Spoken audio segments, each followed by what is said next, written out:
আপনি কি জানেন টিকটকের মধ্যে কখন ভিডিও আপলোড করলে আপনার ভিডিও ভাইরাল হওয়ার সম্ভাবনা সবচাইতে বেশি? যদি না জেনে থাকেন এই ভিডিওটা দেখেন, কারণ এই ভিডিওর মধ্যে আমি বলে দিব আপনার ভিউয়ার্সরা আপনার ভিডিও কখন সবচাইতে বেশি দেখতে পছন্দ করে। এই ভিডিওটা সেভ করে রাখেন, কারণ এই ভিডিওটা আপনার অনেক কাজে আসবে। আপনার টিকটকের প্রোফাইল থেকে থ্রি ডট আইকনে চলে যাবেন, এদিক থেকে টিকটক স্টুডিওতে চলে যাবেন। এদিকে যাওয়ার পর অ্যানালাইসিস এর পাশে যে ভিউ অল লেখাটি আছে এটাতে ক্লিক করবেন।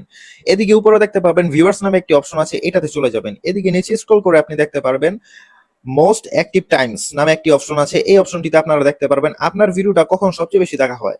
যেমন এদিকে মে 23 ডেট দেওয়া আছে, আমি যদি মে 22 তে চলে যাই তাহলে আমি দেখতে পারবো আমার ভিডিও ভিউয়ার্সরা কখন সবচাইতে বেশি দেখছে। এদিকে দেখা যাচ্ছে দুপুর 2টা বাজে আমার ভিডিও সবচাইতে বেশি দেখা হয়েছে, এদিকে আছে ৭৯,৬৯৬ জন মানুষ। বাকি সময়গুলোতে সবচেয়ে কম হয়েছে, কিন্তু এই সময়টাতে সবচেয়ে বেশি ভিউয়ার্স গ্যাদার হয়েছে। দেখলেনই তো, আপনি যদি প্রতিদিন এই সময় ভিডিও আপলোড করেন তাহলে আপনার ভিডিও সবচাইতে বেশি ভাইরাল হবে। ট্রিকটি ফলো করে দেখতে পারেন, অবশ্যই কাজে আসবে। আর যদি কাজে আসে তাহলে কমেন্টের মধ্যে আমাকে থ্যাঙ্কস দিয়ে যায়।